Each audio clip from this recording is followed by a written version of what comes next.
Good morning बच्चों। आज हम लोग क्लास 8 का साइंस का पहला चैप्टर में कृषि पद्धतियाँ के अंतर्गत तीसरा जो है कृषि पद्धति के बारे में आज सीखेंगे। इससे पहले हम लोगों ने 2 कृषि पद्धति के बारे में सीखा है, मिट्टी की तैयारी और बुआई। आज हम लोग तीसरा कृषि पद्धतियाँ के अंतर्गत में आने वाला जो कृषि पद्धतियाँ हैं, कृषि पद्धति के अंतर्गत में तीसरा जो भाग है वह है खाद तथा उर्वरक का प्रयोग करना, यानी किसानों के द्वारा खाद तथा उर्वरक का प्रयोग करना। ये कृषि पद्धति का तीसरा पार्ट, तीसरा भाग है। तो इसको हम लोग आज सीखने जा रहे हैं। तो आइए हम लोग सीखते हैं। तीसरा जो है लिखेंगे पॉइंट 3, खाद तथा उर्वरक। खाद तथा उर्वरक का प्रयोग करना।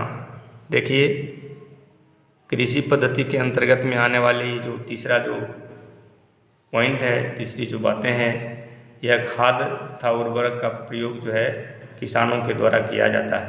क्यों किया जाता है? खाद तथा उर्वरक का प्रयोग किसानों के द्वारा इसलिए किया जाता है कि फसलों को पोषक तत्वों की प्राप्ति हो जाए, और जब पोषक तत्व की प्राप्ति फसल को होती है तो फसल में उत्पादन की क्षमता बढ़ती है और अच्छा उत्पादन होता है। इसीलिए ये किसानों के द्वारा खाद तथा उर्वरक का प्रयोग जो है किया जाता है, जिससे मिट्टी में उर्वरा शक्ति की वृद्धि होती है और किसान के द्वारा खेतों की उर्वरा शक्ति को बढ़ाने के लिए ये काम को करना पड़ता है। इसीलिए जो है ये कृषि पद्धति के अंतर्गत में आने वाला भाग कहलाता है। तो खाद तथा उर्वरक का प्रयोग क्यों किया जाता है? फसलों को पोषक तत्वों की प्राप्ति हेतु। क्या? फसलों को पोषक तत्वों की प्राप्ति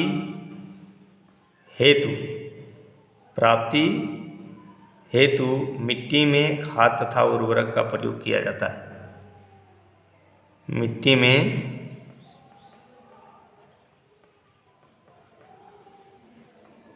खाद तथा उर्वरक का प्रयोग किया जाता है। बोला जाएगा क्यों किया जाता है? खाद तथा उर्वरक का प्रयोग क्यों किया जाता है? तो खाद तथा उर्वरक का प्रयोग ये किसानों के द्वारा इसलिए किया जाता है कि मिट्टी में वो उर्वरा शक्ति, पोषक तत्वों की प्राप्ति हो और मिट्टी में उर्वरा शक्ति आए, जिससे कि फसल का उत्पादन अच्छा हो सके। तो ये काम जो है किसानों के द्वारा किया जाता है। तो ऐसा करने से क्या होता है? फसल उत्पादन में वृद्धि होती है। तो ये काम को करने का अलग अलग तरीका है कृषि पद्धति के अंतर्गत में आने वाला। तो पहला देखिए, इसको इस तरह से कौन नंबर दे करके पहला हम लोग देखेंगे। ये क्या है? एक या अधिक मौसम के लिए खेतों को परती छोड़ना, उर्वरा शक्ति को बढ़ाने के लिए। ये मिट्टी में उर्वरा शक्ति को बढ़ाने के लिए खाद तथा उर्वरक का प्रयोग किया जाता है। इस उर्वरक की यानी पोषक तत्वों की पूर्ति हेतु दूसरी क्रिया भी की जाती है। वो क्या है? एक तो उर्वरक के द्वारा होता ही है, खाद भी डालते हैं तो भी और उर्वरक डालते हैं तो भी। खाद और उर्वरक में अंतर भी पढ़ेंगे आप लोग। पहले इतना जान लीजिए कि खाद किसे कहा जाता है और उर्वरक किसे कहा जाता है। तो खाद जो है वो जानवरों के अवशेष, यानी जानवरों के जो गोबर हैं वो, और पेड़ पौधे के अवशेष भाग, जैसे कोई पुआल हुआ और पेड़ पौधा का जो अवशेष भाग, उसकी पत्तियाँ हो गया या उसका तना हो गया, घास वगैरह जो है वो सड़ जाता है। जो जानवर नहीं खा पाता है वो जो है न उसको सड़ाने गलाने के बाद उसको गड्ढे में जमा कर देते हैं और गोबर को जमा कर देते हैं, फिर वो सड़ने गलने के बाद जो है खाद बन जाता है, उसका नाम होता है खाद। और उर्वरक जो है वह फैक्ट्रियों में बनाया जाता है, वो रासायनिक प्रक्रिया के द्वारा बनाया जाता है, जिसे हम लोग पोटाश डालते हैं, DAP डालते हैं, ये यूरिया को डालते हैं खेतों में, ये उर्वरक कहलाता है। तो ये दोनों जो है न कृषि पद्धति के अंतर्गत आने वाला कार्य है। इसके साथ साथ किसानों के द्वारा जब एक ही प्रकार के फसल को बार बार लगाया जाता है किसी भी खेत में, तो उसमें उत्पादन की क्षमता घटने लगती है और धीरे धीरे फसल में उत्पादन बहुत ही कम हो जाता है। इसलिए वैसी स्थिति में क्या किया जाता है, एक या अधिक मौसम के लिए खेतों को परती छोड़ा जाता है। खाद तथा उर्वरक का प्रयोग करने के क्रम में ही एक कृषि पद्धति है जिसका नाम क्या है, एक या अधिक मौसम के लिए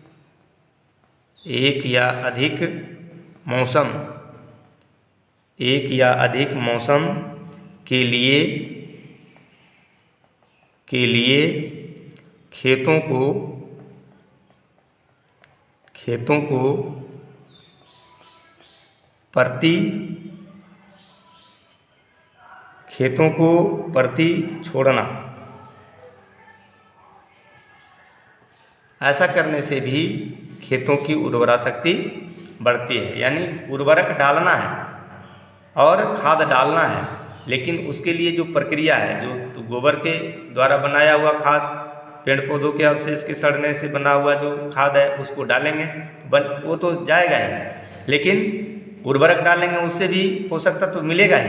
लेकिन एक विधि और है, यह विधि बिना खर्च का केवल ये पौधा नहीं लगाना है, किसमें, मिट्टी में, यानी खेत में फसल को नहीं लगाना है। एक मौसम या उससे अधिक जो है न मौसम के लिए खेतों को परती छोड़ देना। जब कोई फसल नहीं लगता है तो परती छोड़ दिया जाता है, परती कहलाता है वो। तो जब वहाँ पे वो ऐसा होता है तो उसमें जो विभिन्न प्रकार के गोबर वगैरह, पेड़ के अवशेष वगैरह जो जाता है ना, उसको आप घटन क्रिया के द्वारा, जो छोटे छोटे सूक्ष्म जीव होते हैं, कवक होते हैं, जीवाणु होते हैं, ये जो है न उसको सड़ाने गलाने का काम करता है और खेतों में पोषक तत्व की मात्रा यानी उर्वरा शक्ति उसकी बढ़ती है परती छोड़ने से। इसलिए ये तरीका के द्वारा भी जो है न प्राकृतिक रूप से, ये क्या हुआ, प्राकृतिक रूप से खेतों की उर्वरा शक्ति को किसान अपने तरीका से इसको बढ़ा सकते हैं। ये भी कृषि पद्धति के अंतर्गत आने वाला क्रिया है, कृषि पद्धति ही है। अब दूसरा जो है ये हो जाता है प्राकृतिक रूप से पोषक तत्वों की प्राप्ति हो जाता है। कैसे, खेतों को परती छोड़ने पर। दूसरा जो तरीका है वह तरीका है फसल चक्रण करके। क्या करके, फसल चक्रण करके। फसल चक्रण का मतलब होता है बार बार फसल को बदल करके लगाना। आप देखिए, जब मकई का पौधा लगाएंगे, धान का पौधा लगाएंगे, मसूर का पौधा लगाएंगे, चना का पौधा लगाएंगे, विभिन्न प्रकार के पौधा को हम लोगों ने खेतों में लगाते हैं, किसान के द्वारा खेतों में लगाया जाता है। तो जब लगाया जाता है विभिन्न प्रकार के पौधों को, तो सभी पौधों के वृद्धि विकास के लिए एक ही प्रकार का पोषक तत्व का जरूरत नहीं पड़ता है। किसी में फास्फोरस है, किसी में पोटेशियम का ज़्यादा ज़रूरत पड़ जाता है, किसी में यूरिया का ज़्यादा ज़रूरत पड़ जाता है, नाइट्रोजन का ज़्यादा ज़रूरत पड़ जाता है। तो विभिन्न प्रकार के जो फसल है ना, उन फसलों को एक ही प्रकार के पोषक तत्व की आवश्यकता नहीं होती है उसकी वृद्धि के लिए। अलग अलग प्रकार के पौधे की वृद्धि विकास के लिए अलग प्रकार के पोषक तत्वों की आवश्यकता होती है। जैसे आप देखते हैं दलहनी फसल जो है, तो दलहनी फसल को जब हम लोग लगाते हैं खेतों में, तो दलहनी फसल के जड़ों में जो है राइजोबियम नाम का जीवाणु पाया जाता है। क्या पाया जाता है, राइजोबियम, याद रखेंगे इसको, राइजोबियम नाम का जीवाणु पाया जाता है किसमें, दलहनी फसल की जड़ों में, जो नाइट्रोजन को स्थिरीकरण करता है और पौधे को हमेशा हरा भरा रखने का काम करता है। तो ये प्राकृतिक रूप से जो है न होता है। अब एक ही प्रकार के केवल दलहनी फसल ही हमेशा उसमें बोया जाएगा जिस खेत में, तो उसका जो पोषक तत्व है वो कम हो जाएगा और दूसरा पोषक तत्व जमा हो रहा है। जैसे नाइट्रोजन को लेकर के जो पौधा बढ़ने वाला है उसका पोषक तत्व वहाँ जमा हो रहा है, उसको वो खींच नहीं पा रहा है। इसलिए खेतों में फसल चक्रण की क्रिया के द्वारा क्या किया जाता है, पोषक तत्व को जो है पोषक तत्व को ये जो है ना जमा किया जाता है, और पोषक तत्व जब जमा होता है मिट्टी में तो उर्वरा शक्ति उसकी बढ़ती है।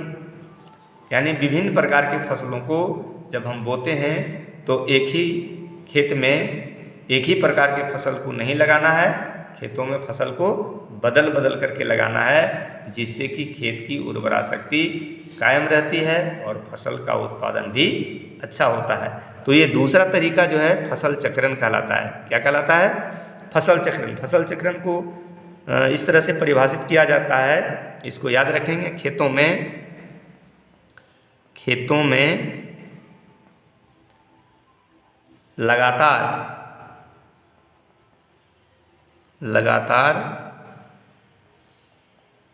एक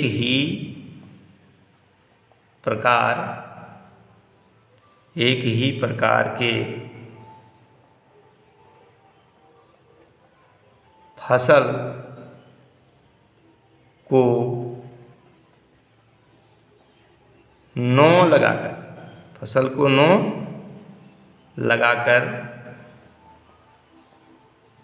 लगाकर कौमा बदल बदल कर फसलों को लगाना, नो लगाकर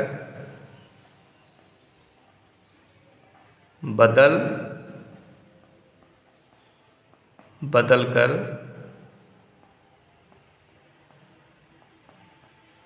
फसलों को लगाना क्या कहलाता है, फसल चक्रण कहलाता है। फसल चक्रण कहलाता है। यानी ऐसा करने से जो है खेतों की उर्वरा शक्ति बढ़ती है। एक फसल के बाद दो फसल के अंतर में बीच में कोई तीसरा प्रकार का फसल देंगे, यानी धान लगाए तो गेहूं लगाए तो इन दोनों फसलों के बीच में क्या देना है, फिर जो है उस खेत में डाल देना है दलहनी फसल को, कभी डाल देना है तिलहनी फसल को, तो फिर उसके बाद फिर हमको धान को लगाना है, फिर मकई को लगाना है। इस तरह से मतलब जो है ना फसल को बदल बदल करके जो है ना लगाने से खेत की उर्वरा शक्ति कायम रहती है, उसका पोषक तत्व मिट्टी में रहता है और फिर जो है वह जो है उसमें जो फसल लगाते हैं उपज अच्छी होती है। तो ये दूसरी कृषि पद्धति है ना। इससे खेतों में जो है पोषक तत्व की कमी नहीं होती है। तीसरा जो प्रकार है वो है उर्वरक। उर्वरक के बारे में तो अभी हमने देखा, उर्वरक फर्टिलाइज़र। उर्वरक क्या है, फर्टिलाइज़र। ये जो है खेतों में डाला जाता है। उर्वरक क्या है, उर्वरक के बारे में जानेंगे। उर्वरक रासायनिक पदार्थ होते हैं। उर्वरक क्या होते हैं, रासायनिक पदार्थ होते हैं जो विशेष पोषक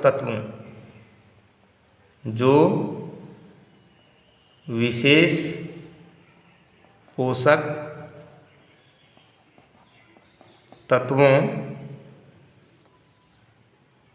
की पूर्ति करते हैं। विशेष पोषक तत्वों की पूर्ति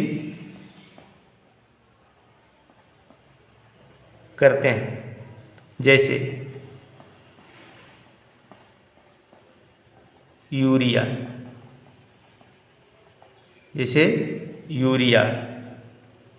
अमोनियम सल्फेट,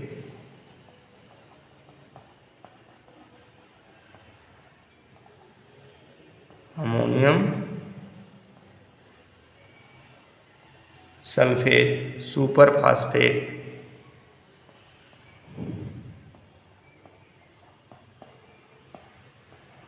ये फास्फोरस को देता है, सुपर फास्फेट, पोटास,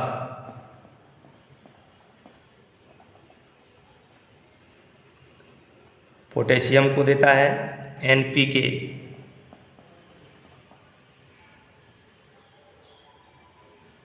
पोटेशियम भी रहता है, फास्फोरस भी रहता है, ये सब चीज़ इसमें मिला रहता है और इत्यादि। ये जो है ये डाला जाता है, खेतों में डाला जाता है। ये कहाँ बनता है?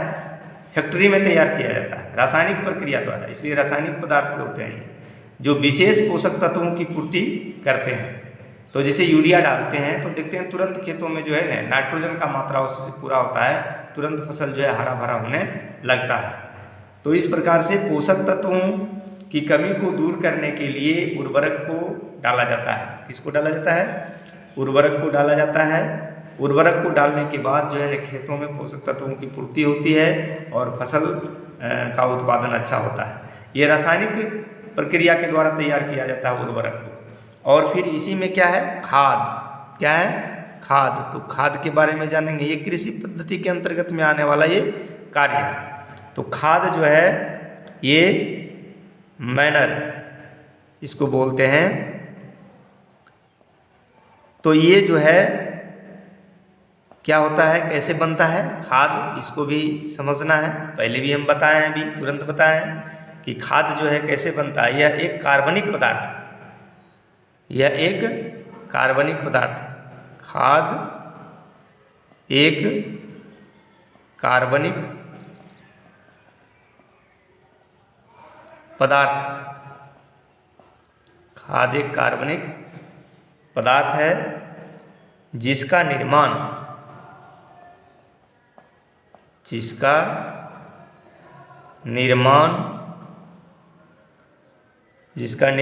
पौधों तथा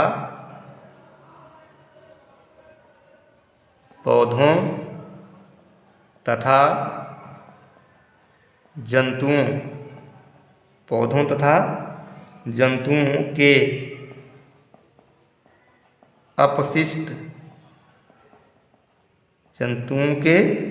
अपशिष्ट पदार्थों के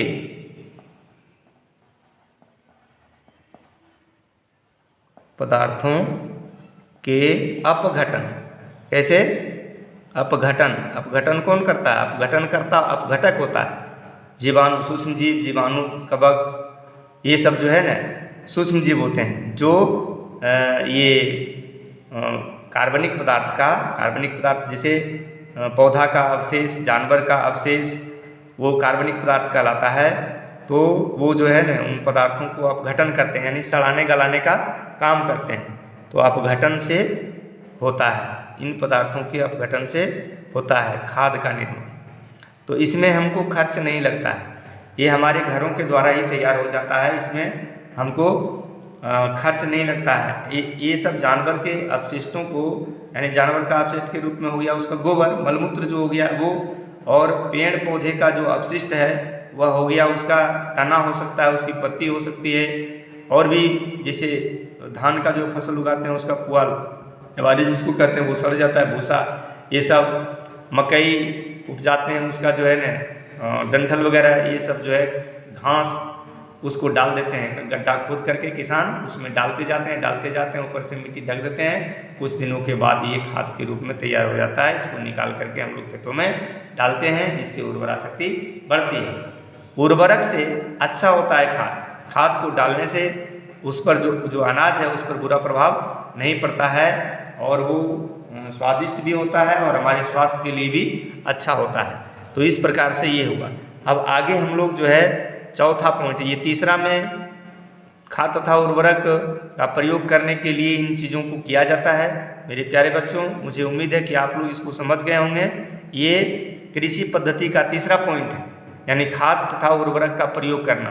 तो खाद उर्वरक का प्रयोग करने के लिए क्या क्या हम लोग करते हैं, कैसे करते हैं, इसके बारे में अभी आप लोगों को जानकारी दिया गया।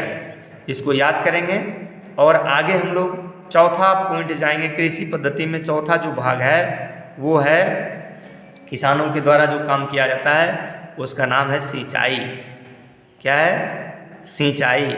सिंचाई देखिए क्या है, अगर हम मिट्टी की तैयारी कर दिया, मिट्टी की तैयारी करने के बाद बुआई कर दिया, दूसरा जो क्रिया है बुआई कर दिया, बुआई करने के बाद खाद तथा उर्वरक का भी प्रयोग कर दिया, तो क्या सिंचाई अगर नहीं किया जाएगा तो क्या फसल का उत्पादन हो जाएगा? ये संभव नहीं है, ये कभी भी नहीं हो सकता है। हम ये ऊपर से तीनों प्रक्रिया किया, कृषि पद्धति में काम में आने वाले तीनों क्रियाओं को किया, लेकिन सिंचाई अगर नहीं करेंगे तो फसल का उत्पादन हम नहीं ले सकते हैं। इसलिए ये भी कृषि पद्धति के अंतर्गत में आने वाला महत्वपूर्ण भाग है। तो सिंचाई किसे कहते हैं, इसको इस तरह से परिभाषित किया गया है, इसको याद रखना है। फसलों को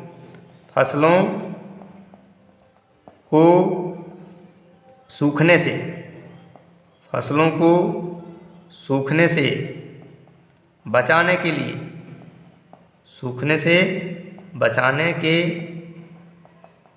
लिए समय समय पर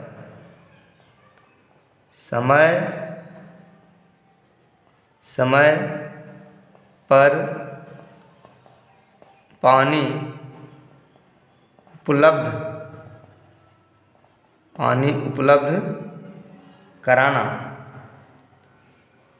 उपलब्ध कराना सिंचाई कहलाता है। यानी फसल को सूखने से बचाने के लिए समय समय पर पानी उपलब्ध कराना सिंचाई कहलाता है। अगर पानी को नहीं दिया जाएगा तो फसल मारा चला जाएगा और हमने जो कृषि पद्धतियाँ 3 ठो किए, इसका कोई लाभ हमें नहीं मिल सकता है। इसलिए मेरे प्यारे बच्चों, ये कृषि पद्धति के अंतर्गत में आने वाला चौथा जो बात है, ये है सिंचाई। सिंचाई के द्वारा हम लोग फसल को बचाते हैं, तब जो है फसल में उत्पादन हो सकता है, फसल के द्वारा हम उत्पादन ले सकते हैं। अगर सिंचाई नहीं करेंगे और इससे ऊपर की तीनों क्रियाएं कर दिया, बुआई कर दिया, मिट्टी की तैयारी कर दिया और खाद उर्वरक डाल दिया, उससे कोई लाभ होने वाला नहीं है। इसलिए कृषि पद्धति में चौथा जो बात है वो सिंचाई है। और हमारे देश में सिंचाई करने का जो स्रोत है, खास करके वर्षा जल से होता है। क्या चीज़ होता है?